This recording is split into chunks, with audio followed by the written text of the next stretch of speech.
Assalamualaikum dan salam sejahtera. Kalau berani mencari jawapan, jangan takut menghadapi cabaran. Kalau langkah penuh keyakinan, misteri tersingkap dengan kebenaran. Kalau melihat, jangan meneka, takut tersalah menilai manusia. Kalau mendengar, jangan percaya, selidik dahulu barulah terdusta. Nama saya Nur Wafah Aklimah binti Muhammad Nazri dari Sekolah Kebangsaan Batu Berendam Melaka dengan kod sekolah MBA 2016. Bertepatan dengan gurinda mukadimah saya, maka pada hari ini saya ingin mengkongsikan sebuah buku yang sangat menarik, santai tetapi penuh pengajaran, iaitu Orang Tua Misteri karya Mai Roslan.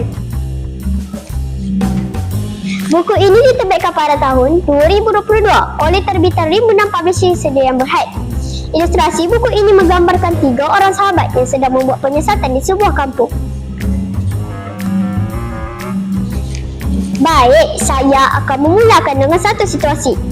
Kalau kita lihat, ada seorang budak yang sedang memegang seekor itik, lalu dia memulas-mulas itik itu hanya kerana ingin tahu apa bezanya itik dan angsa. Apa kita rasa? Mungkin kita terkejut, mungkin kita terfikir budak ini aneh, tetapi itulah Indra, seorang budak yang mempunyai sifat ingin tahu yang sangat tinggi.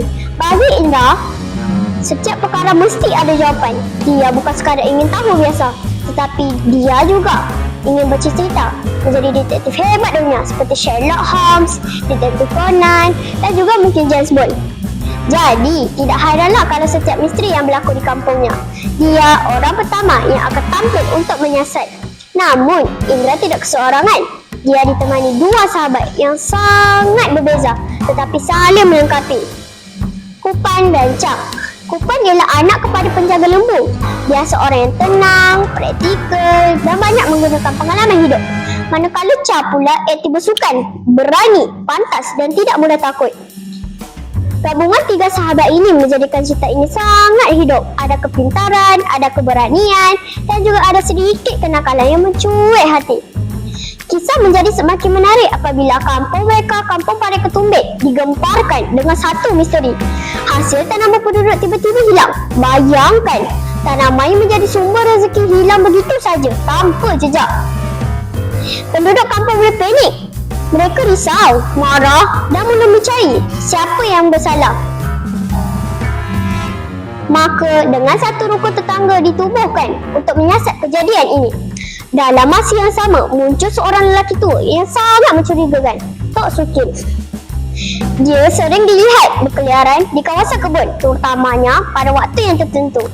Jadi, tanpa bukti, tanpa siasatan, Indra dan rakan-rakannya mula menimbulkan benih-benih syak prasangka. Ini mesti kerja dia, tetapi betulkah? Di sinilah peranan Indra dan rakan-rakannya bermula. Mereka mula menyiasat, mengekori, mencari, memahati dan buat pelbagai andaian. Kadang-kadang mereka betul, kadang-kadang mereka tersilap. Sebagai pembaca, kita juga akan rasa seperti diri kita seorang detektif, ikut sama berfikir. Siapakah dalang di sebalik semua ini? Namun, dalam perjalanan ini, mereka bukan sahaja berdepan dengan misteri, tetapi juga bahaya. Apabila sampai ke puncak cerita, barulah terbongkar kebenaran sebenar. Tok Sukin bukan orang jahat, malah dialah yang telah menyelamatkan Indra, Kupan dan Cha daripada seorang penculik selamat yang selama ini bersembunyi di kampung mereka.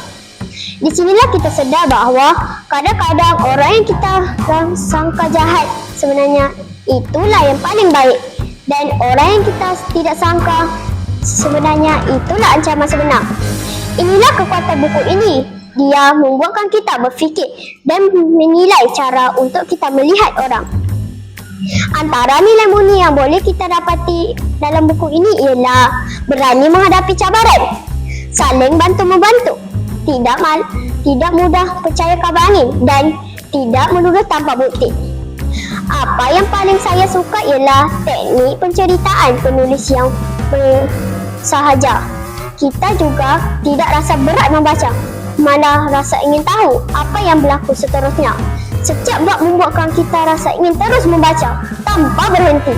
Akhir kata, Orang Tua Misteri bukan sahaja sekadar cerita penyiasatan, tetapi sebuah kisah yang mengajar kita untuk menjadi lebih bijak dan adil dalam membuat keputusan.